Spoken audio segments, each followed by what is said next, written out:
Well, welcome once again. This is Mick at the Doctor Digital podcast. The purpose of the show is to transform your business and life with education and inspiration. I introduce busy business leaders and writers to trends in business, technology, and marketing to highlight people you should know. Are you tired of feeling burnt out and unfulfilled in your career? Do you dream of having more time and energy to pursue your passions?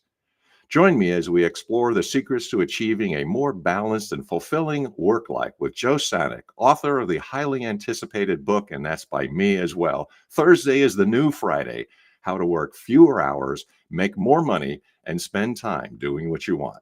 With his expertise in productivity and work life balance, Joe will share practical tips and strategies for taking control of your schedule and achieving your goals. Joe is a renowned thought leader in the field of productivity and work life balance. As the author of 5 books, including his latest release, Joe has established himself as a trusted authority on the topic. With his #1 private podcast on practices, the practice of the practice, Joe has interviewed best-selling authors, experts, scholars, and business leaders, and has garnered over 100,000 downloads per month. His work has been featured in prominent publications such as Forbes, Good Magazine, and Smart Passive Income podcasts, and he has been named the Therapist Resource Top Podcast Consultant and Blogger. With his unique blend of expertise and engaging communication style, Joe is the perfect guest to share his insights and experiences. During this episode, we'll do a deep dive into the changes and hot topics of unlocking productivity and having work life balance, including biggest challenges and growth. I will leverage the expertise of my guest, and hopefully, you will reach out to him. This will be contacting my guest, Joe Sanok, practice of the practice, author, podcaster, and consultant. And with that, I want to welcome Joe to the program. How you doing today? I'm wonderful, Mick. I'm better now that I'm here. Oh, that's fantastic. I always say, don't complain because nobody's listening, but it's great to have you on the show. And, I'm really looking forward to what you have to say. Could you tell us, how did you get into this in the first place? And what was the story of saying, this is something I wanted to concentrate on? Yeah, I started as a traditional counselor, psychologist, went through grad school, worked in nonprofits, was a foster care supervisor. And when I realized that I could pay off some student loan debt a little bit faster, I started a side counseling gig practice, really just on Monday evenings, one night a week, seeing a couple people, making an extra $1,000 a month to pay off student loans. But I found that as I was doing that, I really enjoyed some of the autonomy I had there instead of what I saw, working in community colleges and foster care and things like that. But I also saw a huge knowledge gap.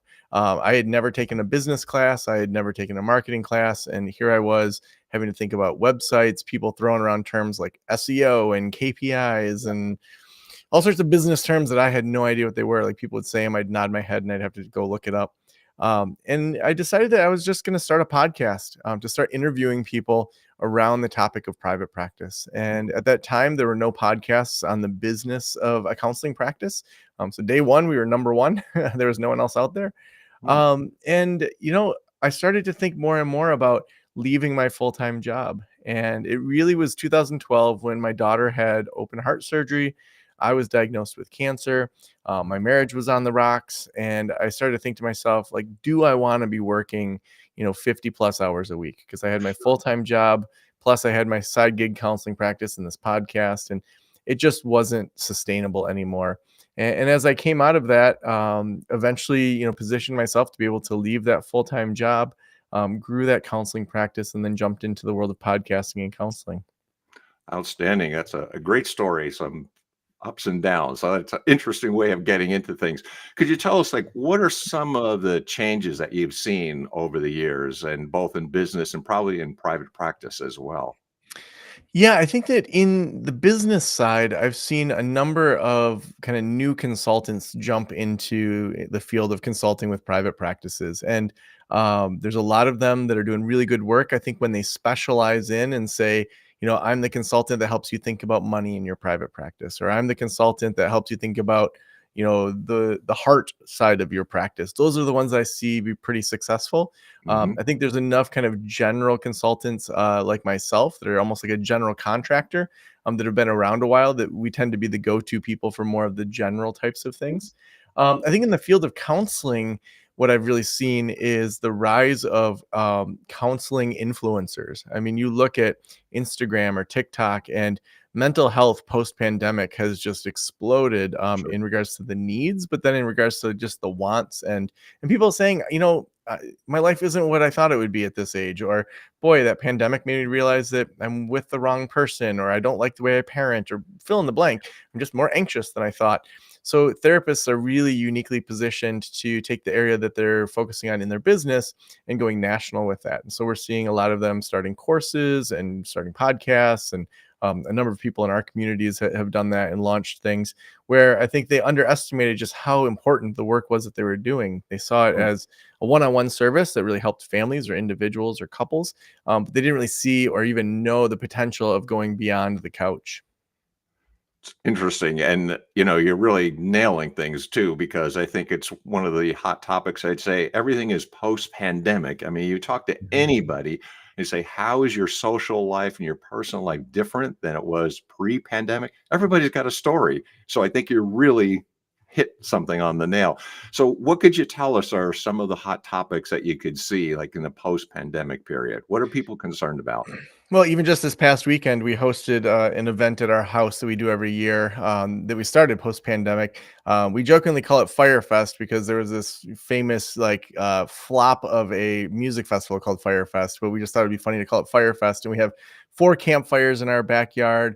We invite a bunch of people, order a bunch of pizzas, make it super simple, and just build community. And Mm. someone came up to me and said, nobody hosts gatherings anymore. That was a very common thing in our neighborhood before the Sure. pandemic to have, probably once a month someone would host a potluck or a cookie decorating thing. So I Yeah. think that that points to how community and the kind of community we want, not just community for community's sake, is something people are craving right now. I think there's more of I would use the word curation of what we want our lives to be than maybe it was pre-pandemic, saying, okay, like these are the friends that I just held on to since high school or college or from my church or wherever. I didn't intentionally think I want to be friends with these people, and I've realized I don't have a whole lot in common with them. So I think that curation of deciding what community looks like is a Yeah. big trend that we're seeing. I think that that also feeds into an intentionality in our businesses, to say, like, how do I want to work? Where do I want to work? When do I want to work? When are my energy levels best? When are they worst? And really starting to say, I don't have to follow that script that the industrialists gave us. I mean, that's what, my whole book is about, Sure. moving from that industrialist era to this kind of post-industrialist. They gave us the Model T. We plug in the machine and it spits out a Model T. That Yeah. predictability of what a business is was good. It taught us that we should have job roles. Things should work together like a quote well-oiled machine. But it also missed a lot. It missed the humanity. It missed the flexibility, the variability that phases of life change. And so I think that we're seeing a massive shift away from it being as prescriptive. And maybe the better metaphor would be more of a menu based, where we say in our businesses and lives, what do I want to try for a little bit? And maybe after a while, I say, I'm not into that anymore. And then we experiment and then slowly find for this phase of life what we're into in both our business and personal lives. So you mentioned the book, and I'd really want to dive into that a little bit too. So you could tell us more about that. And it's best on work-life balance, it's post-pandemic, and definitely I'm interested in writing because people are listening, they're writing too. So you could maybe help out in that area. Yeah. So when I was structuring out the book, I did work with a writing coach to make sure that I did it right. It was my first large publisher with HarperCollins. I evaluated what would most likely position me as a New York Times bestselling author. And I looked at nonfiction. So people that I respect, people like Malcolm Gladwell, Daniel Pink, people whose writing styles I really enjoyed. Mhm. And there were some formulas that I discovered. And so most of those have 3 parts. They kind of take you through 3 movements, very similar to like a good play or a good movie, that there's, a certain Right. arc to the entire book.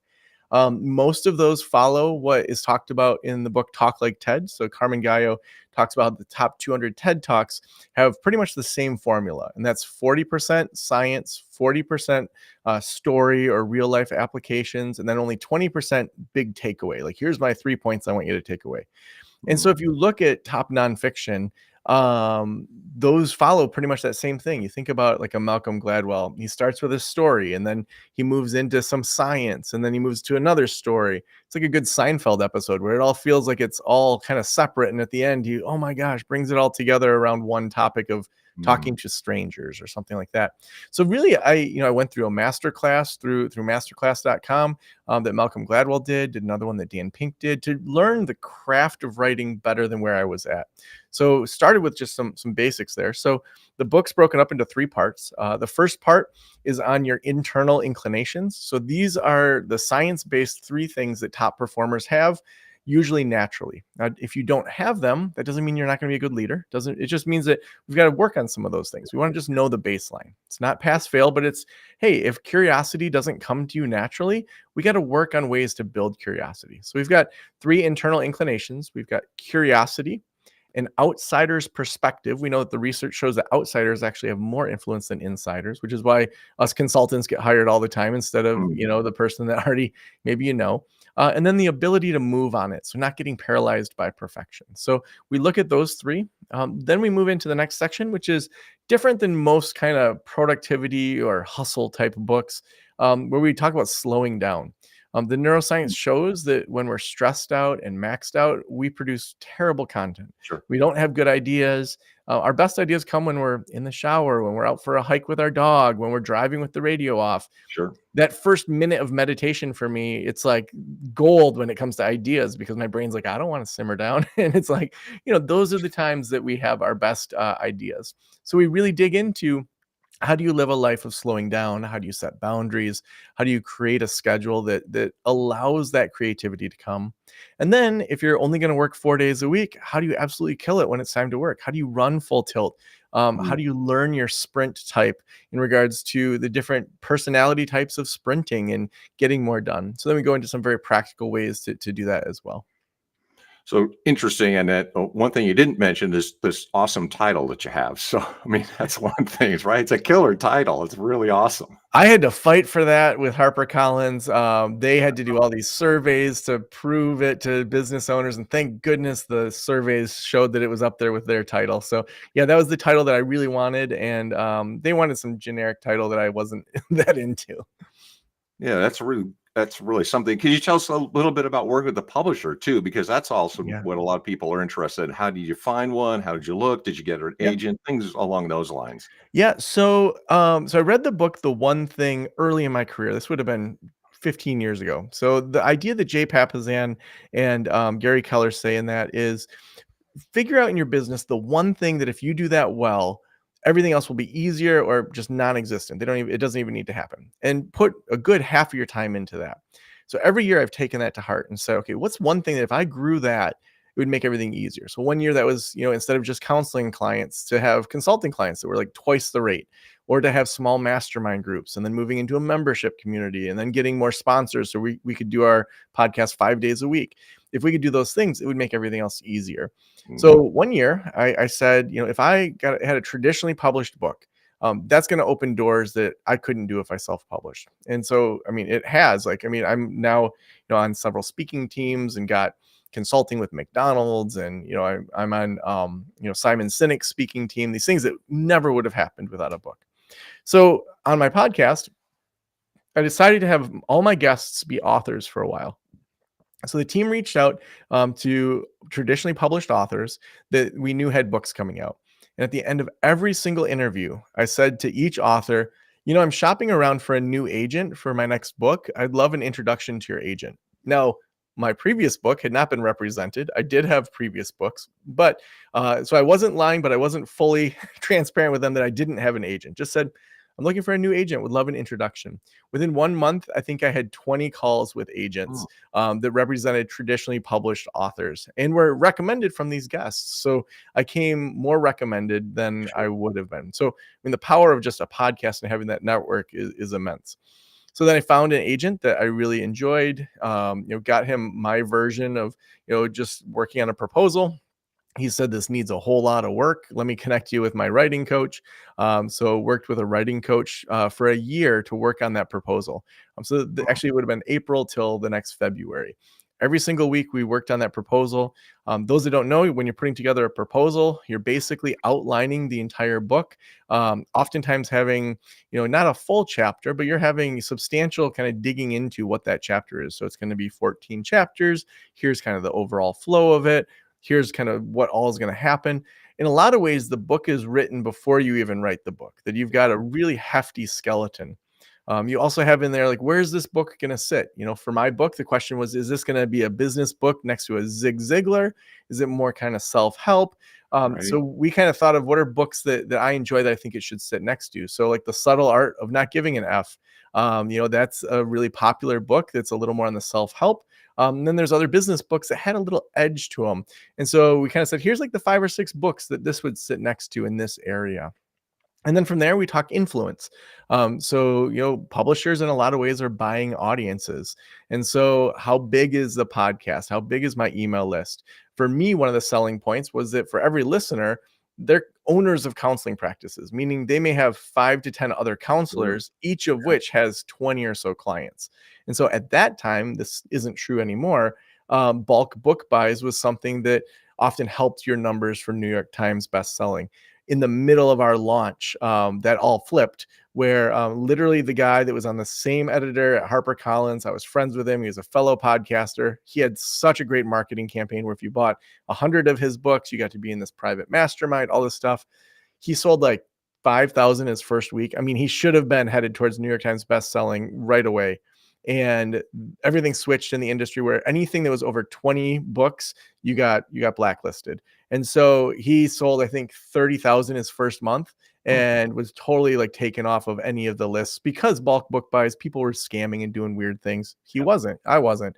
But so we both had these plans that now are non-existent.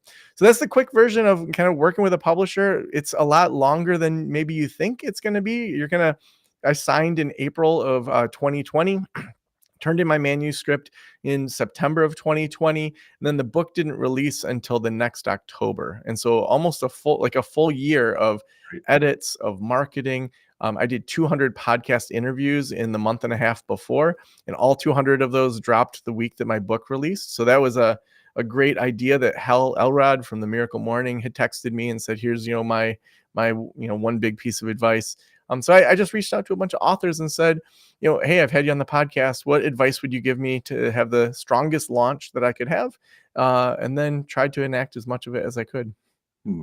Since you're writing, I'm also curious, and a lot of people would be too. What's your writing style like? When do you write, and how do you write? Are you blocked? All those kinds of things. The writer's dilemma, I guess I'd call them. Yeah, so I would back up even before the proposal that we wrote. I am constantly gathering ideas, and I think that's what gets in the way of a lot of people's writer's block. Is they sit down with their computer or a blank sheet of paper or whatever, and they just say, "I'm going to write about inspiration," or "I'm going to write about trauma," and they are starting from scratch. So I took that idea of what makes a New York Times bestselling book and said every single chapter needs to have 2 or 3 pieces of research and 2 or 3 good stories around that. So, for example, curiosity. I would allow myself to just play around the idea of curiosity. So, with my writing style, it was not writing. It was, I'm going to watch some YouTube clips around curiosity. I'm going to look at different things around curiosity. When I sat down to start kind of outlining the book, I'm like, okay, if I was to say Thursday is the new Friday, what questions would I have if I knew nothing about my manuscript or where I was headed? Well, I would wonder, like, where did the 5-day work week come from? Mm. 7-day weeks, like, is that normal? Like, where did all that come from? So then I followed those trails. I discovered that, if we look at nature, a year makes sense, time to go around the sun. A month makes sense. It's loosely connected with the lunar cycle. Days make sense, but there's nothing in nature that says 7 days in a week. So then I'm like, where did that come from? The Babylonians actually invented it because they looked up and saw the sun and the moon. They looked down and saw the earth, and then the brightest things in the sky were Mercury, Venus, Mars, and Jupiter. 7. So they were bad astronomers, and that's why we have the 7-day week. The Romans, they had a 10-day week. The Egyptians had an 8-day week. In the 1800s, the Russians tried a 5-day week. So it's like this thing that we think is solid, a 7-day week, is totally made up. So then that unlocks me. Well, if that's made up, what else is made up? So Hmm. then I dug into the 40-hour work week. That only started in 1926 when Henry Ford wanted to sell more cars to his own employees. So less than 100 years ago, this thing that we think is solid Yeah. is less than 100 years old. And we're talking that the baby boomers were like the first people raised by folks that had the 40-hour work week. That's really recent. So then as I start to pull that thread more and more, all sorts of other questions start to come. And then I'm thinking about ideas and questions and challenging things, and that's exciting to write about. That's not Mm. just a blank computer screen. So I have two giant whiteboards here in my office. And so when I'm looking at a chapter ahead, so say we're talking about the curiosity chapter, I would then look at all of my things that I've saved that are stories or science. So I had a Trello board. Anything I would see in the news that had to do with anything interesting, I would put in there under story or science. I wouldn't have a place for it. I wouldn't have a chapter for it. I would just say, that's where it's going. So then I would look at all of those things and say, okay, do I have enough to have 3 science and 3 stories in the curiosity chapter? Okay, it's lacking. So I need to do some digging around for different questions, or I have enough. So I put those, 5 to 6 things up on the whiteboard the week before I'm going to write. And then I say to myself, okay, what questions do I now have about curiosity that have nothing to do with what I've already looked at? So why are kids more curious than adults? Why are business owners that are curious more successful? What are examples of curiosity when you're a business owner compared to when you're not curious? And so I put these questions up, and then I just let it sit. So the next Thursday when I would write, I all week long would walk by that whiteboard and say, oh, I bet if you ran a Facebook ad campaign and it quote failed, if you're a curious entrepreneur, you're probably like, I wonder what that audience is telling me through this failure. You don't have that pass fail mindset. You have a curious mindset. So put Facebook ads. So now I look at this and I come in on a Thursday morning to write about curiosity. My starting point is 6 really interesting things that I already had, a whole bunch of questions that I had. Now it's more a Mm. matter of what order do I put these puzzle pieces in rather than just starting with, I have no idea where to start. Yeah, it's a much better procedure than that because everybody sees the blank screen, right? And Yeah. when I teaching writing for students, I always say they have to fill up the pages. So if I said it's a 3-page assignment, I got how am I ever going to fit 3 pages or fill them up? I go, well, you're approaching it wrong. Yeah. You don't got to fill space. You've got to be thinking about it ahead of time. So I'm curious, like, what sort of tips could you give? I mean, in terms of actionable tips, both in Yeah. writing and I guess in life too, as well.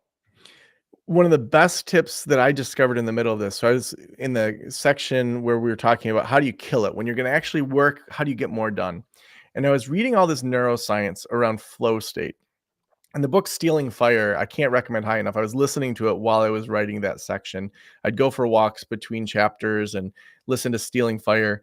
And it's all that book's all about flow state, talking about how whether it's psychedelics or it's going to Burning Man or it's like dropping into art, there's all these ways we get to our deep past our default mode network. And the neuroscience that I was digging into was looking at how our environment helps us drop in and out of flow state faster. So this office right here, that you Mick can see, is a pretty similar setup to what I usually have. Now, when I was writing, I had a different chair in here that I only used as my writing chair. Brought in a different lamp in here to change the lighting, and I had a playlist that was only my writing playlist. No words, had a certain hertz level. Every morning, I knew, okay, I start with a smoothie. Then I want my coffee. I knew what I needed every single morning I'm writing. I protected my brain. I didn't look at my phone for texts or emails or anything like that. So on writing days, it had a different way to drop into flow state than on regular days. When I was doing those 200 podcast interviews, I had the exact same white shirt, had 2 of them, so I could clean the other, because I was wearing them every day. Had this jacket that I have on. That was my media shirt, had different lighting in here. So when we curate our environment, it can then help us drop into flow states differently. It helps our brain feel safe. We may think that we're all past being cave people, but the reality is our brains don't always feel safe. And so if we can help it know what to predict, okay, this is the writing place, this is the smells, this is the sounds, this is the lighting, you can jump right back into where you were at last Thursday instead of having that startup of half an hour to an hour jumping into your writing.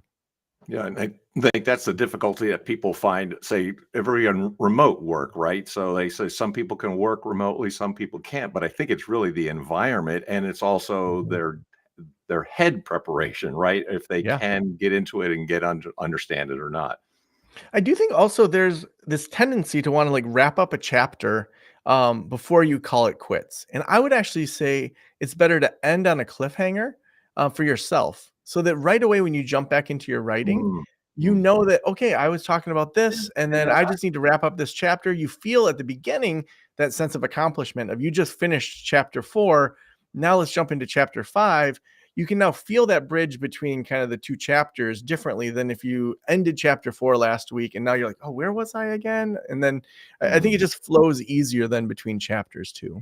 The flow idea is so powerful. So I'm only 6'2", I'm too short for basketball, but I know what flow is like because occasionally you would just feel like, give me the ball. It's going into the hoop. Before I get the Mhm. ball, I would know it. So I understand that the brain does work that way, and you've got to get into that flow. For writers and people are interested in that, what sort of tips would you say? I mean, just actionable. How can they apply it today? I mean, how would they Yeah. just say, okay, I'm going to walk away from this, hearing Joe, what should I do now? Yeah, start with what you find interesting.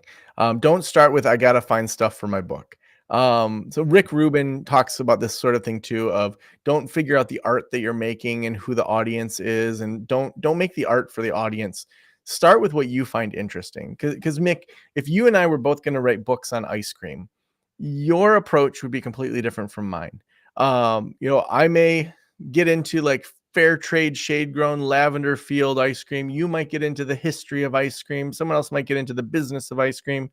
The Hmm. things that I find interesting is my unique voice and unique selling point. So to me, gathering things that you're inspired by all the time, have a note in your phone, have a Trello board. To me, that's one of the biggest ongoing things that you don't know where that's going to pepper in. It may be this book, it may be a book in 20 years, it may be a character that you write in a fictional book. It may Mhm. for me be in an improv sketch, it's like you don't know. So I would say that. I would say remember that our best work isn't when we're maxed out and stressed out. And so if you're writing at a time when you're stressed out, you're not going to probably do good work. And so picking when do you feel like you have that ability to drop into flow? It may be that okay, Thursdays I've wrapped up the week. I'm kind of like starting to land this thing. I feel good about that. It may be, hey, I want to go do watercolor painting for an hour before I go write. Okay, do whatever it takes to help your brain settle down so that you can go into that creativity differently. And then lastly, I would say don't be too hard on yourself. I mean, you're creating something. You are saying I'm going to be a creator. Being a creator takes thought, it takes insight, it takes history. There may be things that you need to learn and experience that'll inform your writing that you need to go do that before you write. So go do interesting things. For me, that's improv. For a while, I tried curling because I thought it just was a weird sport. And, Yeah, it's like do those things that make your stomach flip a little bit and go live life. And that's going to inform your writing more than anything. that's awesome. That's really great advice. I mean, just pure and simple.